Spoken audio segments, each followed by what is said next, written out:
Designing a new Creativity industry. was Page the order of the 295. day because the Atari ID team, in parallel with creatives across the company, was building a new industry, one in which there were no established patterns. This is Video Gamers Oasis on TikTok, and we're reading the book Art of Atari by Tim Lapetino. We're going to learn about designing a new industry and the industrial designers Kevin McKinsey, industrial designers Regan Cheng, and industrial design manager Roy Nishi in just a few minutes on Video Gamers Oasis on TikTok with your host Jeremy. Stay tuned. How's it going? It's Jeremy from Video Gamers Oasis on TikTok. Welcome back to the show. I've inherited my dad's old fedora he used to wear in his younger days. Let me know in the comments if you like what you see. If you want me to continue wearing this hat, I will. Thanks so much for tuning in. This is Jeremy from Video Gamers Oasis, and this is an ongoing reading of the book Art of Atari by Tim Lapetino. We recently looked at page 293 and page 294. The subheading was previously Creating the Physical Experience, Atari Shapes the Future of Video Games. Now we're going to read a new subheading, a new article, Designing a New Industry. We're going to learn about some interesting industrial designers, very talented men who were working at the Atari Corporation at that time, designing the machines. Now we're going to read a long article, so if you have some time, either in the bathroom or your lunch break, you're sitting on the couch, relaxing, and you want someone to whisper sweet nothings in your ear, just have me playing this reading for you. And you may even have some trouble sleeping. Maybe this will help you sleep. But if you're into video game history, you'll want to listen up and enjoy this bit of a walk down memory lane. Here we go. And send some likes and some love if you haven't already. Follow me at TikTok, Video Gamers Oasis, while you have the chance. I do appreciate it very much from the bottom of my heart. Page 295. Designing a new industry. Creativity was the order of the day because the Atari ID team, in parallel with creatives across the company, was building a new industry, one in which there were no established patterns. There was no reference point, Huang explained. We were blazing new trails. We just made these things up. It was blue sky. So the designers drew on outside influences and the design work coming out of other industries, adapting and morphing their insights to fit the needs of a new generation of consumer products. Huang mused. We looked at stereo equipment for inspiration. The most exquisite and contemporary stuff, like Braun, Bang, and Olufsen, the European stuff. Consumer products in the U.S. weren't very good. The U.S. was big in the auto world, but as far as the rest of the stuff, somebody had to design it. The question was, how do you make something cheaply but look expensive? That was always the challenge. Bang and Olufsen was an inspiration.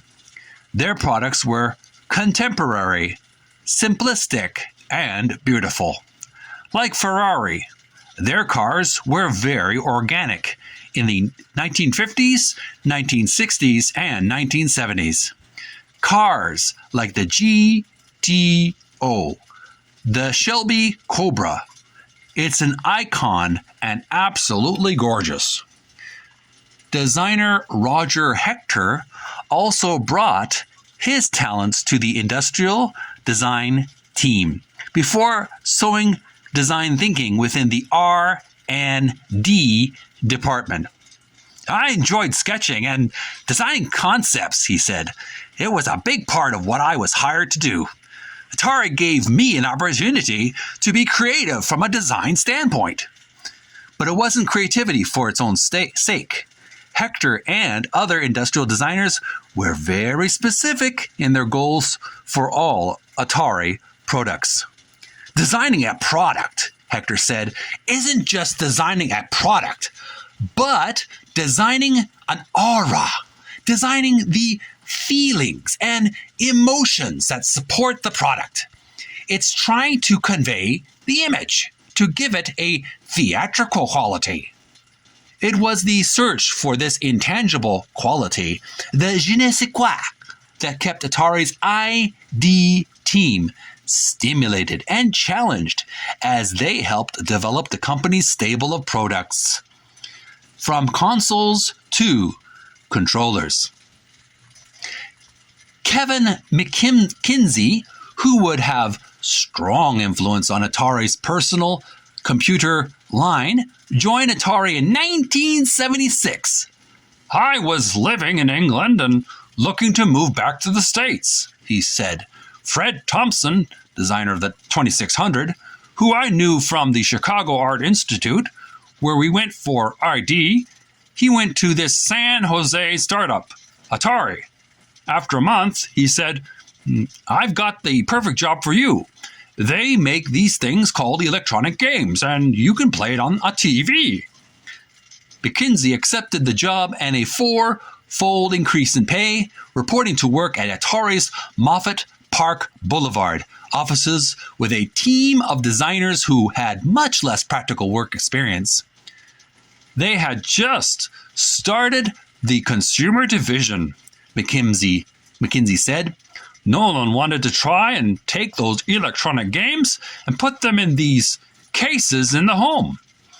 That began a string of products which would put Atari and home consoles right in the middle of living rooms across the world. Quick snapshots of some photographs of the different industrial designers. The top photograph description reads, "Industrial designer Kevin McKinsey taking measurements on the Atari 800 computer he designed." Working on his drawing board. Very meticulous work. Again, it's not art for art's sake, but very specific art. Very designed, well designed.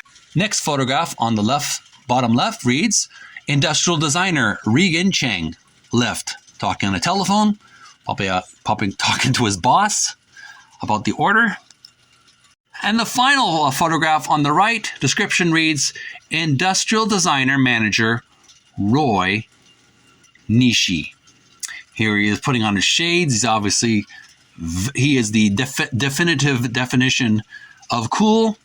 You can see that he's really putting on those 70s shades on. He wants to look really handsome for the ladies.